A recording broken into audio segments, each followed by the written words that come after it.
మద్యం అమ్మకాలు పారదర్శకంగా ఉండాలని ఏపీ ముఖ్యమంత్రి చంద్రబాబు అన్నారు. కేవలం వైన్ షాపుల ద్వారా మాత్రమే అమ్మకాలు జరగాలని చెప్పారు. ఎవరైనా బెల్టు షాపులు పెడితే వారి బెల్టు తీస్తామని మాస్ వార్నింగ్ ఇచ్చారు. బెల్టు షాపులు లేకుండా స్థానిక ఎమ్మెల్యేలు చూసుకోవాలని చెప్పారు.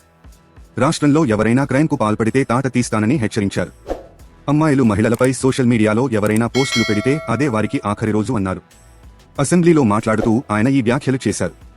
4 దశాబ్దాలుగా ప్రజలు తనను ఆదరించారని, ఎక్కువసార్లు ప్రజలు తనను సీఎం చేశారని చెప్పారు.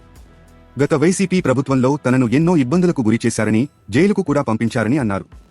అధికారం ఉన్నా లేకున్నా తాను ప్రజల కోసమే పని చేశానని చెప్పారు. వైసీపీ పాలనలో రాష్ట్రం వెంటిలేటర్ పైకి వెళ్లిందని అన్నారు. కీలక సమయంలో ప్రజలు తమకు ఘన విజయం అందించారని చెప్పారు. కేంద్రం అన్ని విధాలుగా సాయం చేస్తోందని చెప్పారు. రాష్ట్రం ఇప్పుడిప్పుడే గాడిలో పడుతోందని అన్నారు. అధికారంలోకి రాగానే పెన్షన్లు 4,000కు పెంచామని చంద్రబాబు చెప్పారు. 64 లక్షల మందికి పెన్షన్లు అందిస్తున్నామని తెలిపారు. వైసీపీ పాలనలో 10 లక్షల కోట్ల అప్పులు చేశారని మండిపడ్డారు. అప్పులను లెక్కలతో సహా అసెంబ్లీలో చూపించామని చెప్పారు. పేదలకు పక్కా ఇళ్లను నిర్మించిన ఘనత టీడీపీకే దక్కుతుందని అన్నారు.